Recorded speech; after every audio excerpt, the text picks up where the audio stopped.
आपण पाहत आहात लोकप्रबोधन, सर्वसामान्य जनतेचा हक्काचा न्यूज चॅनल। वडील गावात कडकडीत बंद, नराधमाला फाशीच्या शिक्षेची मागणी। डोंगराळे येथे घडलेल्या चिमुकलीवरील क्रूर अत्याचार व हत्येच्या घटनेचा तीव्र निषेध म्हणून आज वडील गावात समस्त नागरिकांच्या पुढाकाराने पूर्णपणे कडकडीत बंद पाळण्यात आला। निरागस यज्ञाबाळाच्या पवित्र स्मृतीस गावकऱ्यांनी भावपूर्ण श्रद्धांजली वाहिली। लोकप्रबोधन मराठी न्यूज नेटवर्क महाराष्ट्रचे आकाश हिरे, वडील मालेगाव। नांदेडला एक निकाल दिला, त्या मुलीचं वय 5 वर्ष होतं, ही 3.5 वर्षाची मुलगी आहे। तिच्यावर जो बलात्कार केला, सेम घटना नांदेडची घटना, तो काल निकाल लागला आणि त्या ठिकाणी त्या आरोपीला जन्मठेपेची शिक्षा दिली।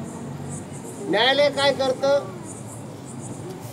तारीख पे तारीख तुम्हाला सांगतो, शासनाने किंवा गावाने त्याचं लिंग जर कापून फेकून दिलं तर अशा घटना घडणार नाही, तर त्याचा हात कलम करा। ही घटना पुन्हा घडणार नाही। अनेक पाश्चिमात्य देशामध्ये अशा काही घटना घडल्या की ते दुबईमध्ये किंवा इतर देशामध्ये हा नियम आहे। आजंगची बी तीच घटना घडली।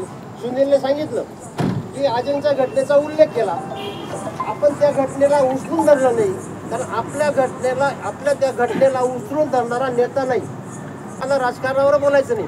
ही सोनार समाजाची मुलगी होती, पण त्यांचे वरिष्ठ नेते आहेत चित्रा वाघ म्हणून, ते चित्रा वाघने हे प्रकरण मुख्यमंत्री साहेबांपर्यंत पोहोचवलं। आपलं प्रकरण पोलीस कुठल्यापर्यंत पोहोचवलं नाही। शोकांतिका अशी की ते हरामखोर आज मोकळे फिरत आहेत। प्रारंभी घटना ज्यावेळेला घडली त्यावेळेला त्या मुलीला आधी कॅडबरी देण्यात आली आणि कॅडबरीच्या अनुषंगाने त्या मुलीला एकांतात नेण्यात आलं। दुष्कर्म केल्यानंतर त्या मुलीला सोडण्यात आलं, पण पुन्हा जेव्हा आरोपीच्या लक्षात आलं की या गोष्टीला वाचा फुटेल, पुन्हा काहीतरी चॉकलेट आणि कॅडबरीच्या बहाण्याने त्या मुलीला बोलवण्यात आलं आणि मग पुढचा सर्व काही तो घटनाक्रम घडला आणि मुलगी सापडत नाही। बराच वेळ झाला ती अंगणात खेळत होती आणि मग ती का सापडत नाही आणि मग तो आरोपी पण ती मुलगी शोधू लागला जवळपास 1 तास। ज्यावेळेला पोलीस आले त्यावेळेला तो आरोपी तिथून गायब झाला आणि आरोपी गायब झाल्यानंतर त्या सर्कलमधून कोण गायब झालं असं पोलिसांना जेव्हा डाऊट आला, मग ती संशयाची सुई त्याच्याकडे गेली आणि त्याच्या घरामध्ये ज्यावेळेला चौकशीसाठी पोलीस गेले तिथं काही घटनाचे भाग आढळून आले की या घटना घडू नये, म्हणून काही आरोपींना जरी कडक शिक्षा झाली तर त्याचा परिणाम इतर आरोपींवर होईल।